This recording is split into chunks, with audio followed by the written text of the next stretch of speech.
Sud Radio, les clés d'une vie, 13h20, 14h, Jacques Pessis. Sud Radio, les clés d'une vie, celle de mon invité. Vous avez mené une vie d'aventure sur le terrain comme sur le papier. Vous avez créé un royaume à votre mesure, ou plutôt à la démesure de votre imagination. Bonjour, monsieur le consul, ou plutôt bonjour, Jean Raspail. Bonjour. Mais écoutez, bonjour. On dit bonjour, monsieur le consul général. Oui, vous êtes consul général du royaume de Patagonie. Oui. On va en parler tout à l'heure. On en parlera, oui. On va parler aussi des Pickendorf, votre dernier livre, et de l'Anneau du pêcheur. Mais on va aussi parler de votre livre. Le principe des clés d'une vie sur Sud Radio, c'est de parler de votre vie à travers des dates clés. Et j'en ai une qui est très intéressante. C'est le 25 septembre 1951. C'est le départ d'une expédition de l'Alaska à la Terre de Feu. Vous êtes ce jour-là parti et c'était un grand événement. C'était mon deuxième très grand voyage. Et on peut comprendre que si je cite le précédent, ça ne tient pas, on ne sait pas pourquoi. Le précédent, un voyage, c'est mon premier grand voyage et j'étais encore très jeune, disons 21 ou 22 ans.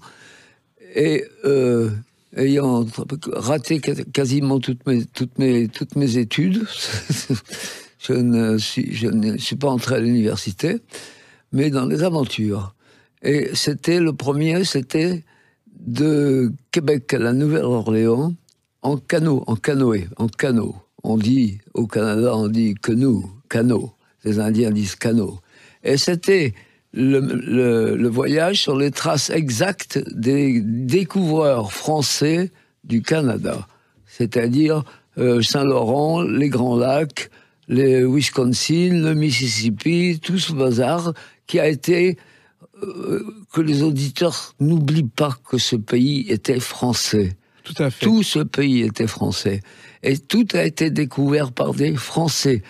En partie d'ailleurs des prêtres et en partie des militaires d'ailleurs, tout ça au XVIe siècle, au XVIIe, voilà. D'autres un prêtre qui s'appelait Jacques Marquette. Alors, le découvreur de Mississippi, qui a découvert que cette rivière était le Mississippi et conduisait à Nouvelle-Orléans, était un jésuite, Jacques Marquette, qui était parti quasiment de Québec en canot, avec ce qu'on appelait de ce temps-là un coureur de bois, et qui était un célèbre Joliette, voilà. Et nous avons repris exactement le même parcours qu'ont tous pris les Français. Et ils laissaient de temps en temps des petits fortins ou des lieux qui étaient... J'avais les mémoires de Marquette avec moi. Et quand nous avons fait ce voyage, 4 chefs scouts, 2 canots, entièrement à l'aviron, à l'aviron, comme les Indiens, exactement. Et pourquoi ce goût des voyages? Pourquoi ce voyage, Jean Raspail? Ça m'est venu comme ça, et puis, c'était après la guerre, tout de suite après la guerre, à peu près, après la fin de la guerre, voilà. Oui. Et je crois que nous avons pris une crise de patriotisme, et nous avons dit, on va faire quelque chose de beau et de français. Et c'est vrai que sur le parcours, chaque fois que nous arrêtions à un endroit où il y avait eu autrefois un fort français, etc., on était très documentés, et on n'était pas pressés, si vous voulez, on hissait le drapeau français. Et par exemple, moi je suivais le parcours de Marquette avec les mémoires de Marquette que j'avais fait imprimer, que les jésuites m'avaient prêté. C'est passionnant. C'était à la fois un journal, un voyage sportif, dangereux, qui avait un sens, un hommage à quelqu'un et patriotique. Et l'Alaska et la Terre de Feu, deuxième voyage. Alors c'est après. Quand nous sommes arrivés à la Nouvelle-Orléans, par le Mississippi, pas tout de suite, comme ça, on a été reçus d'une façon extraordinaire. C'est un voyage qui a eu énormément de retentissement en Amérique, en France aussi d'ailleurs. Mon second, qui était dans mon canot, Philippe Montrieux et moi, on s'est dit, c'est bien gentil, mais qu'est-ce qu'on va faire après? Et on a bavardé tout en avironnant, tout en avançant, et on s'est dit, tiens, Terre de Feu, Alaska en automobile. Voilà. Et c'est venu dans ce canot où on a décidé ça. Et dès que nous sommes revenus en France, n'est-ce pas? Il se trouve qu'on a eu beaucoup de succès. On a été reçu par le président de la République, qui était à l'époque, j'ai oublié son nom, tiens. Et, ça devait être Vincent Auriol à l'époque. C'est Vincent Auriol, ouais. C'est ça. Eh bien, il y a eu de grands articles, des journaux m'ont demandé des 4 pages de reportage, etc. C'est comme ça que ma carrière a commencé, notamment avec Le Figaro, par exemple. Et puis, on a écrit un livre à toute allure, et tout ça a eu du succès, et ça nous a donné quelques subsides pour immédiatement reprendre le voyage suivant. Alors qu'à l'école, j'étais déjà marié et père de famille à ce moment-là. Voilà. Et vous sortiez des études. Les études, ça vous a pas tellement marqué, sauf un professeur, je crois, qui vous a marqué, qui est l'écrivain Marcel Jouhandeau. Marcel Jouhandeau. Ah bah oui. Ça, c'est même le seul. Oui, j'étais à Saint-Jean-de-Passy. Moi, j'ai été élevé dans des collèges religieux et à l'école des Roches, là. Voilà. Et Marcel Jouhandeau. Jouhandeau était prof de français à Saint-Jean-de-Passy, qui est encore un grand collège maintenant, d'ailleurs. Et il est là pendant 2 ans, parce que j'ai doublé une 6e, et naturellement. Et il nous donnait un amour de la langue française, une connaissance, puisqu'il, lui, il l'aimait tellement qu'on ne peut pas imaginer ça. J'ai toujours salué Jacques Jouhandeau à cause de ça. Je lui dois la langue que j'emploie. Et j'estime, et je le dis sans vanité, je parle, j'écris, je parle un mauvais français, comme tous les Français maintenant, mais j'écris un très bon français. Grâce à Jouhandeau, qui a été à l'époque un écrivain contesté, parce qu'il était homosexuel, pour des tas de raisons. Maintenant, il passerait inaperçu totalement. Écoutez, on n'en savait rien du tout. Alors, c'est un sujet dont personne ne parlait de ce temps-là. Hein. Oui, on était tranquille. Oui. Et vos études, vous n'aviez pas envie de faire un parcours classique comme votre père, qui était, je crois, directeur général. C'est pas que j'étais pas envie, c'est que j'étais incapable. J'étais un mauvais. J'avais horreur des études. J'étais fugueur. Je foutais le camp. Et c'est comme ça. J'ai quand même eu mon premier bac. Oui.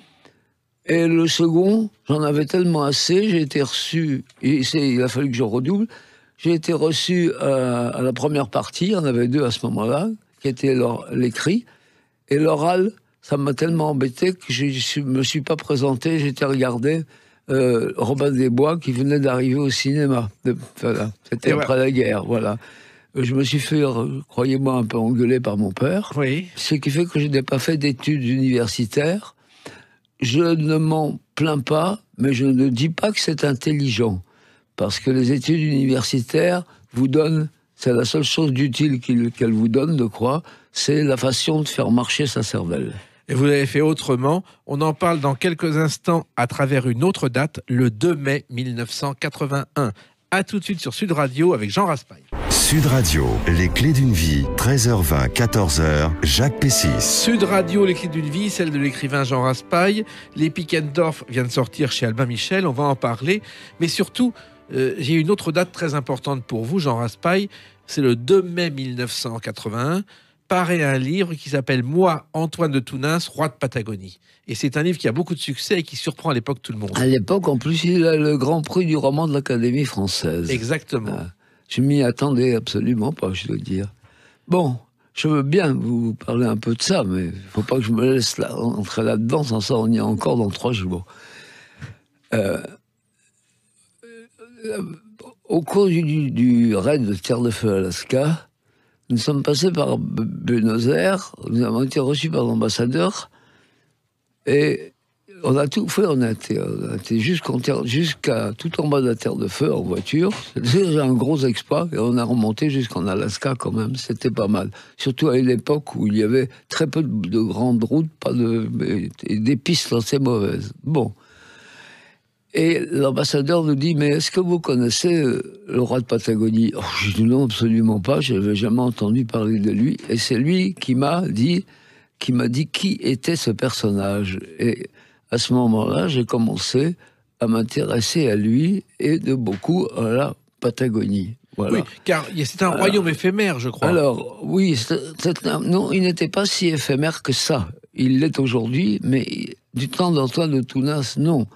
Antoine de Tounins, pour aller vite, était un fils de paysan périgourdin.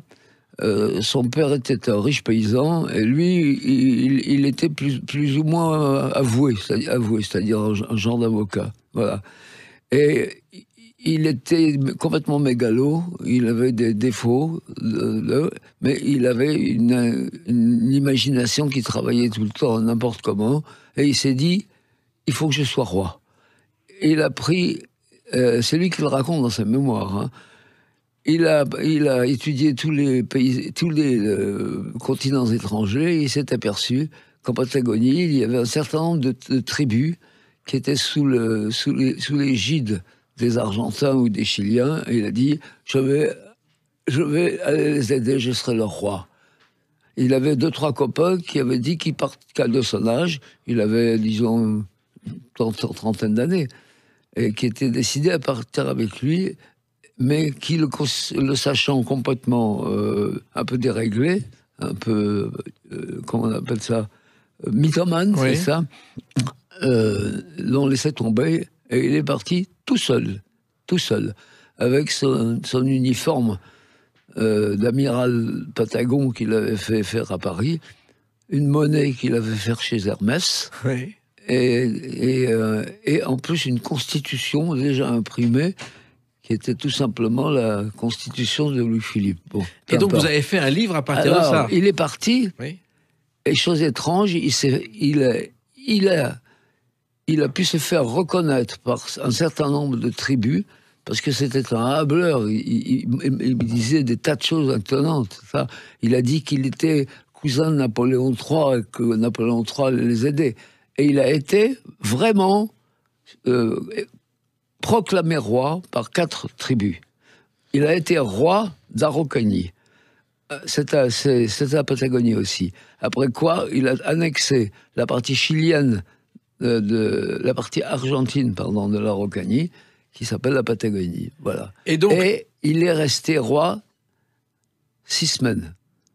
Il a fait un gouvernement, avec des ministres qui ne connaissaient rien du tout. Il y avait un Indien qui était ministre des Postes, l'autre ministre des Armées, etc.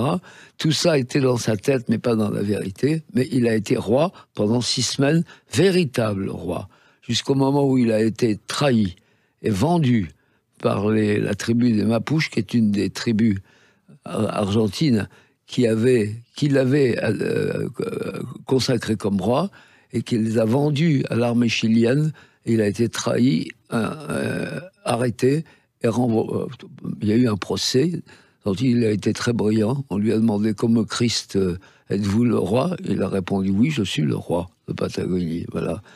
Et puis la France l'a rapatrié, et tout, il est revenu en France, où il a continué à jouer ce jeu de roi sans royaume. Mais il en avait eu un. Et il l'a fait avec courage. Voilà. Alors, le reste de sa vie est un peu une sorte de, comment dire, d'opéra ou de pas très sérieuse. Mais, oui, mais comme Ferdinand Lope qui... Alors, il est mort en 1860, n'est-ce pas? J'ai écrit donc sa vie, mais j'ai surtout sillonné la Patagonie dans tous les sens par la suite, et notamment toutes les régions de la terre de feu. Oui, c'est des régions qu'on va pas souvent. Et qui faisaient partie théoriquement du royaume de Sa Majesté. Et puis, j'ai publié le livre qu'il y a eu, dont vous venez de citer, et je vais vous citer, et puis j'arrête là, excusez-moi, la dernière ligne de ce livre, moi, Antoine de Tounas, roi de Patagonie. Et je disais, et le livre va se terminer, et je me considère comme un fidèle du roi Antoine de Tounas, et je serai jusqu'à ma mort vice-consul de Patagonie au service du roi Antoine. Bon, c'était simplement une sorte de, comment dirais-je, d'explosion qui m'a tenu à la fin de ce livre, après l'avoir écrit, n'est-ce pas? Mais c'est vrai que ce mot a dit, oui, fait que le consul général de Patagonie, titre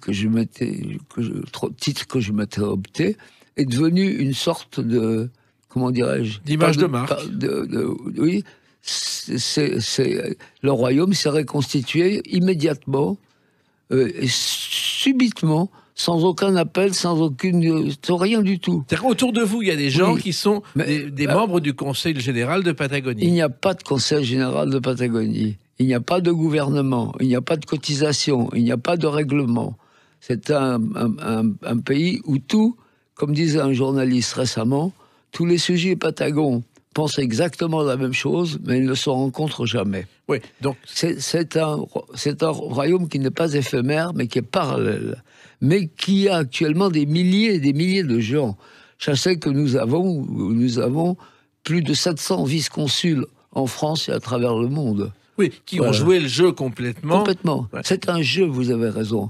Mais comme tous les jeux que jouent les enfants, eh bien, on ne peut jouer que si l'on joue sérieusement. Tout à fait. Bon, je peux citer très en vitesse, c'est signaler qu'il y a 4 généraux français, que je ne citerai pas, qui sont sujets patagons depuis longtemps, qu'il y a un évêque, que je ne citerai pas, de nombreux prêtres, un nombre incalculable de juristes, etc.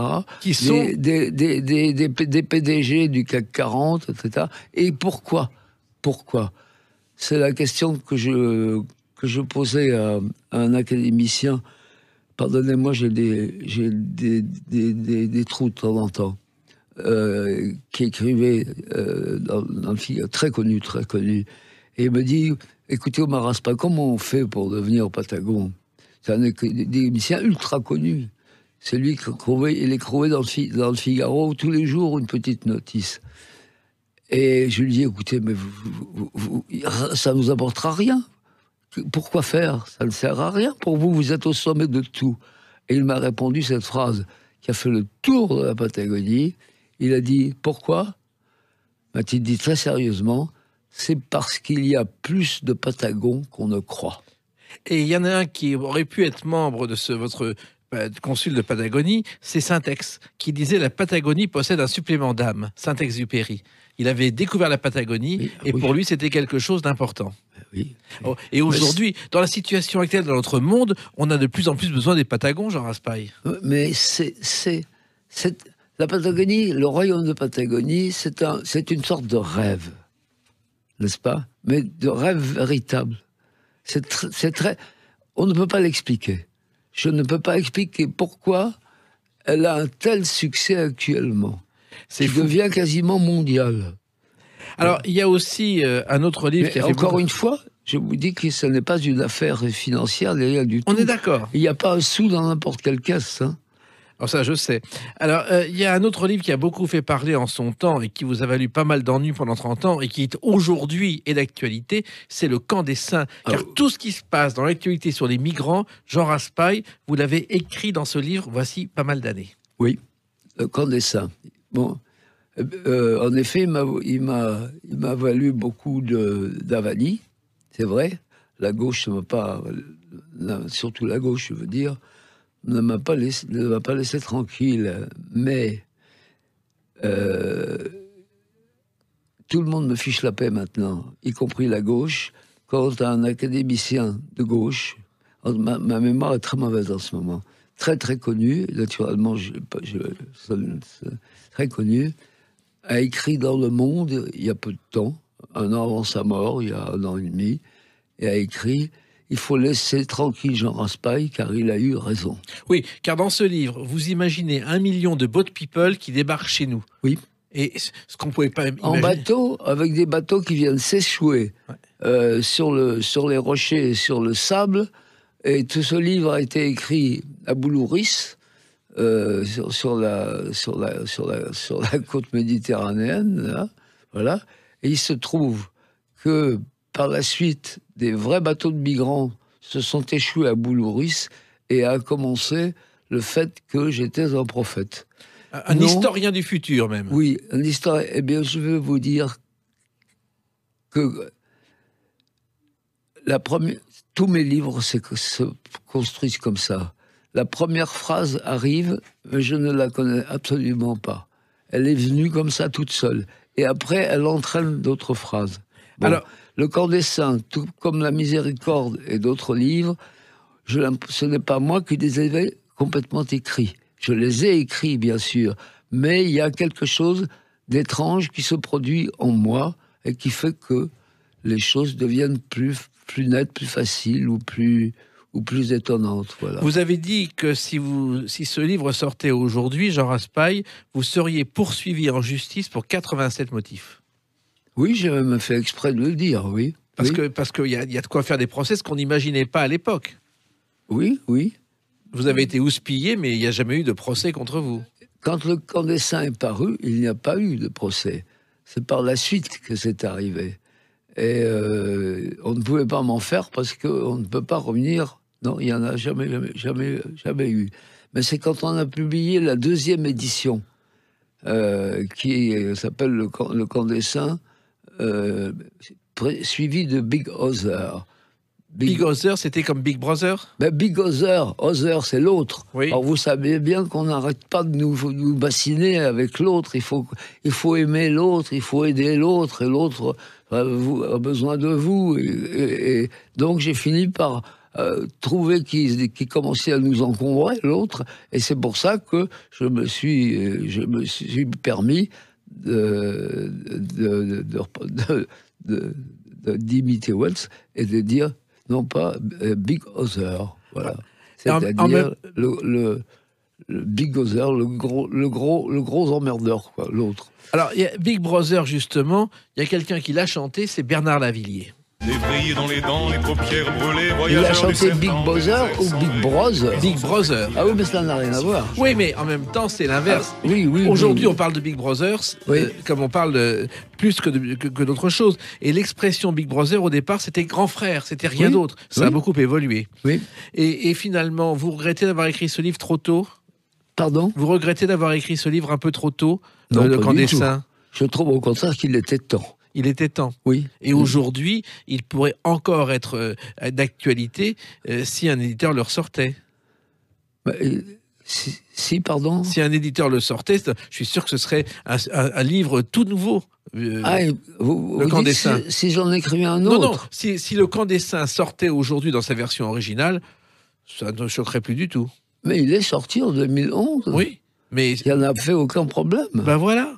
Ça n'a fait aucun problème, sinon qu'il a fallu que je fasse un procès au successeur de Robert Laffont, Oui. c'est-à-dire un prince italien qui gouvernait les éditions Laffont, on ne sait pas pourquoi, et qui refusait d'éditer la nouvelle version avec les préfaces.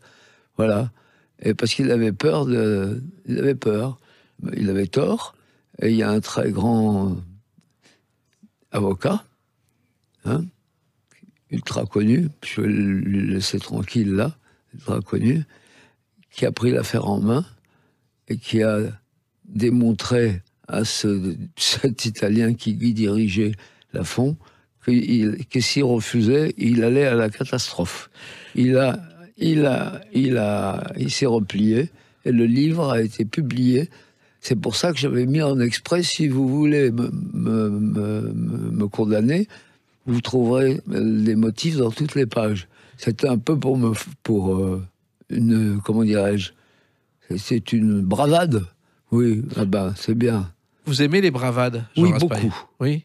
Beaucoup. La réédition du camp des saints est une bravade. Mais qu'est-ce que vous voulez? Dans le monde dans lequel on vit, dans ce pays surtout, il y a tant de choses qui sont difficilement admissibles. Je ne fais pas de politique. Et il faut des bravades de temps en temps. Oui. Bon, moi, je fais des bravades de temps en temps. Ici, à Sud Radio, nous parlons vrai. Et on va continuer à parler vrai entre nous avec une autre date, le 7 novembre 2019. À tout de suite sur Sud Radio avec Jean Raspail. Sud Radio, les clés d'une vie, 13h20, 14h, Jacques Pessis. Sud Radio, les clés d'une vie, celle de mon invité Jean Raspail. 7 novembre 2019, sortie d'un livre, Les Pickendorf, chez Albin Michel. En fait, c'est la réédition d'un livre qui s'appelait Oura Zara au départ, mais qui n'avait rien à voir avec la marque de vêtements, Jean Raspail. Et qui n'avait rien à voir avec? La marque de vêtements. Ah oui, non, oui, c'est ça. On ne s'était pas aperçu qu'il y avait un prêt-à-porter féminin qui s'appelait Zara. Oui. Bon, mais le livre avait déjà eu un certain succès. Puis, j'ai voulu le rééditer parce qu'il y a un motif pour moi. On l'a réédité en lui donnant un nom moins ridicule que Zara et les Pickendorf. Ce sont les héros de ce livre. Ce sont des gens qui ont tous la même origine, disons baltique ou lointaine, n'est-ce pas, ou visigothique, enfin, disons d'origine, et qui se sont répandus dans toute l'Europe, aussi bien allemande qu'anglaise, etc., et qui sont restés soudés les uns aux autres, et qui formaient, au moins dans l'Empire allemand à un moment, une sorte de petite principauté indépendante, mais répandue à travers le monde entier. Et les Pickendorf ont des qualités, le sens de la vie qui n'est plus celui dans lequel nous sommes. Alors pourquoi justement ce livre ? Je l'ai réédité parce que les Pickendorf, comme pour moi, attention, j'ai inventé le nom, mais j'ai rencontré en Germanie ou ailleurs beaucoup de personnages, en France aussi d'ailleurs, ou en Angleterre, qui avaient le caractère Pickendorf. C'est-à-dire ? Non, je ne vous le dirai pas, il faut le lire. D'accord. C'est trop compliqué. Le caractère. C'est-à-dire, ben oui, l'honneur existe. Par exemple. Oui, mais en même temps, ce livre, c'est une façon de raconter l'histoire de l'Europe, Jean Raspail. Je raconte l'histoire de ce... Écoutez, encore une fois, ça m'est venu comme ça, ce livre. J'étais parti sans aller complètement jusque-là. Et je me suis rendu compte que c'est exactement ce que je faisais. C'est que j'ai décrit sans le vouloir, et avec un certain enthousiasme, ce qu'aurait dû être la vraie Europe. Et pas cette espèce de stupide, comment dirais-je, conglomérat de Bruxelles. À Bruxelles. Ouais. La vraie, parce que quoi ? Les Allemands, qu'est-ce que c'est ? Bon, et puis ce sont des Européens, les Français. Oh ben les autres aussi. Qu'est-ce qu'on fait de Charlemagne et de l'Empire ? Est-ce que c'est pas lui qui a fait les premières écoles en Europe et tout ? Et des choses comme ça ? C'est Charlemagne. Après, on a changé de langue, on s'est dispersé. Mais nous sommes tous des Européens, nous sommes, sinon frères, pour le moins cousins. Les Pickendorf, c'est ça. Alors, dans ce livre, il y a plusieurs personnages. Il y a une tante qui chassait les sous-marins allemands. Ça, c'était un personnage auquel vous tenez et qui a sans doute existé pendant la guerre, Jean Raspail. Il y en a eu. Il y a les Crozes. Qu'est-ce que c'est, les Crozes ? Les Crozes, les Crocs. Oui. C-R-O-W. Oui. C'est une tribu indienne du Montana qui existe toujours et qui est toujours francophile. Alors, ils sont encore relativement nombreux. Montana, vous savez où c'est ? C'est au nord-ouest des États-Unis. Oui. Voilà. C'est pas au bord de la mer. Hein. Et ils ont été découverts par les Français. Parce que il n'y a pas que les gens qui sont arrivés en aviron et en canot. Il y a ceux qui sont arrivés en marchant et tout. Il y a beaucoup d'explorateurs qui ont découvert les Andes et les tribus là-bas. Et comme ils avaient une peur bleue des Anglais qui les traitaient très mal, quand ils ont vu arriver les Français, qui se conduisaient d'une façon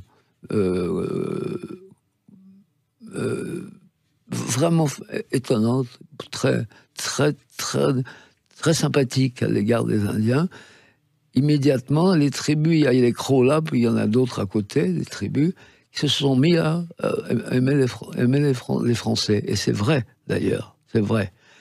À telle enseigne qu'il y a... Enfin, c'est pas la peine, ça je sors encore demain matin. Et... c'est il y a un Pickendorf qui... Un Pickendorf qui était dans le... Non, un Pickendorf français, disons un vicomte de Pickendorf, puisqu'il y a les deux Pickendorf, les Pickendorf, qui sont des nobles britanniques, et les von Pickendorf, voilà. Mais un Pickendorf français, au moment de la Révolution, a filé, n'est-ce pas ? Il s'est exilé. Et il était officier, il a filé. Et il est arrivé chez les Crocs qui l'ont accueilli.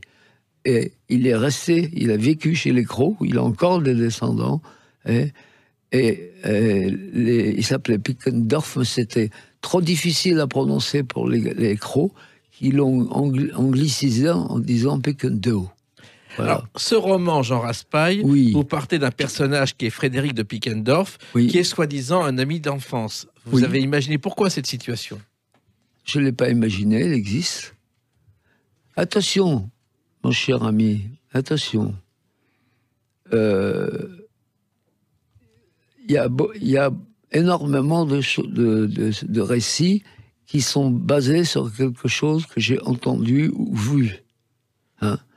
Il y a un peu de rajout par moment, je suis un écrivain, mais attention, c'est pas la semaine de Suzette. Hein? Non, je vous assure que ces gens-là, oui, et c'était un camarade de classe, oui. Oui, un camarade de classe que vous retrouvez dans ce Oui, livre régulièrement, oui. et dont la devise est « Je ne cède plus C'est je ne... ». Cède plus. Je ne Il y céderai a jamais. celle-là, mais la vraie devise de Pickendorf, et la mienne d'ailleurs, Oui. c'est « Je suis SUS ». Je suis d'abord mes propres pas. Ce qui veut dire que je les suis, c'est moi, et que je les suis parce que je marche derrière mes pas. Oui, vous n'êtes même pas quelqu'un qui fait un message politique. Pas du tout. Vous vous défoulez en écrivant, Jean Raspail. Exactement. Parce que vous avez besoin d'écrire Oui. pour dire ce que vous pensez. Tous mes livres écoutez, je veux pas parler de moi, j'en ai assez, mais tous mes livres, en effet, en grande partie, je les aime et on les apprécie, ils ont du succès, parce que justement, ce que j'écris, ce n'est pas de la politique, il n'y en a aucune, mais c'est simplement que j'ai un certain nombre de convictions. Et nous sommes des millions à avoir des convictions semblables, n'est-ce pas? Ce sont les miennes, elles sont semblables à celles d'autres gens, mais beaucoup qui sont contents de les retrouver dans les livres d'un écrivain. Oui, ce qui est rare aujourd'hui, parce que Oui. défendre ses convictions, ça a toujours été le but de votre carrière. Non, oui, pour certains. Il Oui. n'y a pas eu beaucoup d'écrivains à conviction. Il y en a eu, mais enfin. Mais la conviction qu'on fait passer non pas avec un message politique, mais avec des histoires. Oui, tandis que c'est des convictions, mais ce n'est pas de la politique. Voilà. Alors, vous racontez aussi vos voyages dans ce livre. Et il y a un voyage qui m'a beaucoup frappé, Jean Raspail. Vous avez dirigé jadis, en 1954, une expédition française sur les traces des Incas. Pour les Français, les Incas, c'est le temple du soleil. Pour vous, c'est autre chose. C'était une expédition qui était d'ailleurs, en effet, sous le patronage du président de la République. C'est une expédition avec des camions tout-terrain qui ont sillonné les Andes et les plateaux autour du lac Titicaca. Oui.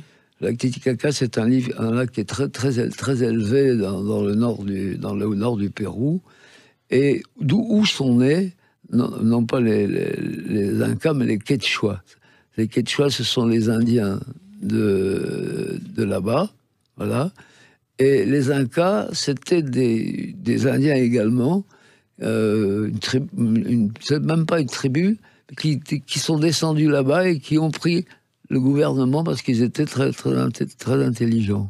Voilà. Mais à l'époque, faire des voyages comme ça, il n'y avait pas le téléphone portable, il n'y avait Mais pas les Internet. Incas, il n'y en a plus depuis longtemps. Hein. Oui, mais en même temps... Ça ne veut rien dire. Un Inca, c'est un empereur. En fait, ce sont des Quechua. Voilà. D'accord. Ce qu'on ne dit pas dans le temple du soleil d'Hergé, d'ailleurs. Ah oui, il y a le temple du soleil, bien entendu. Et alors, ces Incas, ils avaient quand même une particularité. Ils avaient mis en place un système monétaire. On ne payait pas d'impôts. Oui, mais ça, écoutez, c'est pas moi qui l'ai étudié. J'ai été étudier ça avec un explorateur français, professeur agrégé très haut, qui a parcouru beaucoup le Pérou et qui m'a un peu informé quand même. Oui, mais en même temps, vous avez fait des voyages, Jean Raspail, en un temps où c'était beaucoup plus difficile d'aujourd'hui. Quand on se perdait, on était perdu. Il n'y avait pas de téléphone portable pour vous repérer. Eh ben, heureusement. C'est aujourd'hui qu'on ne peut plus voyager. Pourquoi ? Il y a trop de monde. Il y a trop de monde, il y a trop de gens. Enfin, je ne veux pas critiquer ceux qui voyagent, pas du tout, ils ont raison.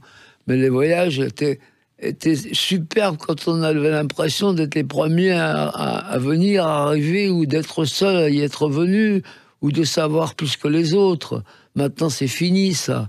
Tous les magazines sont pleins de récits de droite et à gauche, etc. Non, non. Je suis...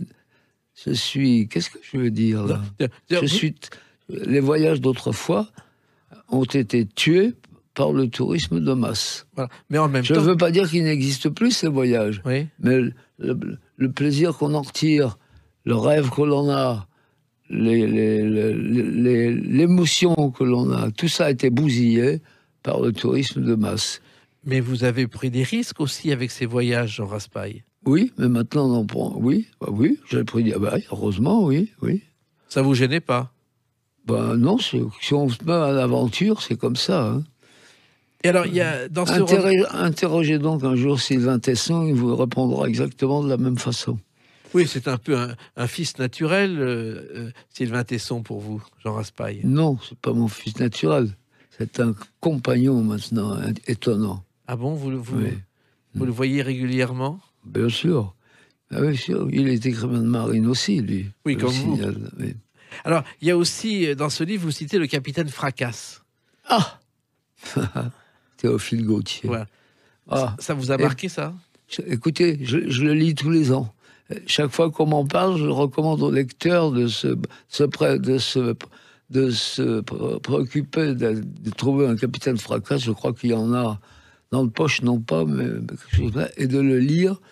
Et ils le liront 50 fois. Pourquoi? Parce que c'est un livre... Ici, on a un peu de comment dirais-je, de gaieté, d'humour. Si on fraternise un peu avec les mœurs, les façons d'autrefois, hein, parce que le capitaine Fracasse, ça se passe sous Louis XIV au début. Ça, oui. Voilà. Voilà.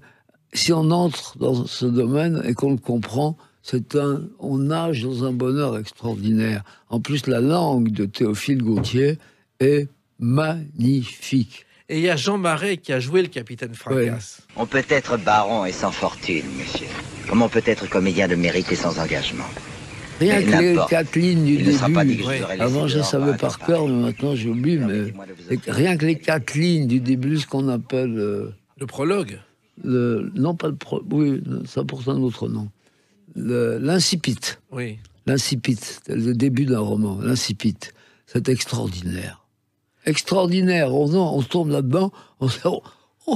Et vous n'êtes pas le seul, car Jean Marais, son film a fait plus de 3 millions d'entrées quand il a refait le capitaine Fracasse au cinéma. 3 millions d'entrées dans les années 60, c'était beaucoup. Oui. Alors, il y a un autre livre qui ressort aussi, c'est L'Anneau du pêcheur, chez Albin Michel. Et là, il y a un pape Benoît qui n'a rien à voir avec le pape Benoît XVI. Non, pas du tout. D'ailleurs, je dirais, je confierais à mes auditeurs le fait que je ne parle jamais du pape Benoît. Je dis Monsieur Benoît. D'accord. Ça me suffit pour lui. Et L'Anneau des pêcheurs, c'est un livre... Il y a 2 livre... papes. Voilà. Il y a 2 papes, il y a deux papes, mais ça se passe au moment du grand schisme. Oui, voilà. Il y a très longtemps, en Avignon. Oui, il y a très longtemps. C'est l'arrivée à Rome du pape, qui est très mal vu par les noblesses, qui comment dirais-je, lui prendre de l'argent. Le pape part avec tous ses cardinaux à Avignon, qui appartenaient à la papauté d'ailleurs, et s'y installe, voilà. Bon. Et ce livre est en avance sur son temps, comme tout ce que vous avez fait, Jean Raspail. C'est-à-dire que ce livre, aujourd'hui... Non, là, j'ai pas inventé, c'est exactement ce qui s'est passé. Mais en même temps, vous êtes le premier à avoir raconté ça. Peut-être, mais quand j'ai lu l'histoire, c'est que j'ai appris, dans cette ville dont le pape avait été l'archevêque, n'est-ce pas, qu'il y avait un autre pape qui circulait dans les sentiers et dans les endroits les plus cachés des montagnes de ce pays. Oui, c'est ça, l'Aveyron. Voilà. Et c'est vrai. Et encore maintenant, encore aujourd'hui, la légende se transmet encore entre les... et en patois en plus, entre les gens de là-bas, sur le fait qu'on a rencontré encore un personnage qui circulait tout seul, avec un bâton, etc., et une cape, et qui devait être le fameux pape. On y pense encore maintenant. Et quand j'ai appris cette histoire, je me suis précipité, j'ai interrogé au début les habitants, et il est exact que j'ai bâti quelque chose. Voilà. Et l'anneau du pêcheur, au départ, c'est l'anneau du pape, l'anneau papal. Oui, bien entendu, oui. Ce qu'on sait peu aujourd'hui. Oui. Et encore une fois, c'est une façon de raconter une histoire en partant de faits vrais, authentiques. Oui, mais c'est vrai que on nous disait l'antipape, enfin le pape français, il s'appelle Jean Carrier, a été obligé de s'incliner à un moment sous la pression des autres pays. À ce moment-là, il a pris le maquis. C'est comme ça que ça a commencé. Voilà. Et ça, c'est vrai. Oui. Ça, c'est vrai. Moi, j'ai pris la suite. C'est-à-dire, il n'y avait pas de fin. On ne savait plus ce qu'ils étaient devenus, sauf... Et j'ai pris la suite. Et il a été dit au Vatican, où il a été, m'a-t-on dit, le grand succès de la procure du Vatican pendant longtemps, où on s'est dit que c'est sans doute comme ça que cela s'était passé.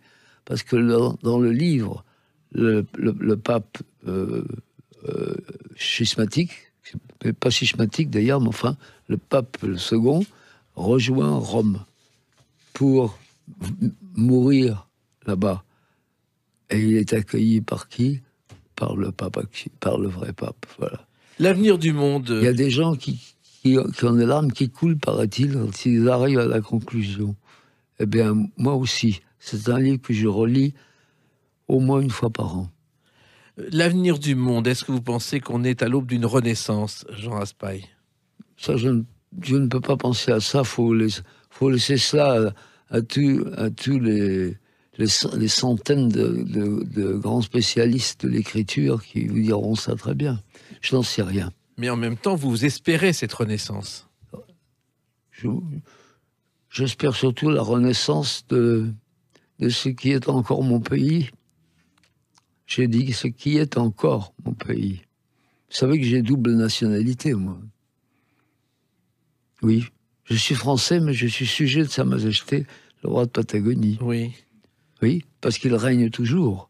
Il est mort, mais il règne pour l'éternité. Voilà. Et vous pensez que la Patagonie fait partie des éléments qui pourront un jour nous permettre d'aller vers cette renaissance ? C'est pas impossible du tout. La Patagonie est une patrie de rechange et les Français ont besoin en ce moment, je ne fais pas de retape à aucun, parce qu'il y a bien d'autres choses, de patrie de rechange. Pourquoi croyez-vous que le Puy du Fou a une telle succès, qui est bien mérité d'ailleurs? Parce que c'est la France, la vraie. Hein? Eh bien, il se trouve que la Patagonie est plutôt française que patagone actuellement. Bon, c'est comme ça. Les Français sont fatigués de leur pays. Alors, je ne parle pas de leur gouvernement, je ne fais pas de politique. Mais ils trouvent que leur pays n'est pas dans l'état dans lequel ils l'aimeraient. Et je pense qu'il y a beaucoup de choses à faire. Et la première chose à faire, c'est de lire ces Pickendorf chez Albin Michel, de relire L'Anneau du pêcheur. Et merci de défendre votre pays avec tant de conviction, Jean Raspail.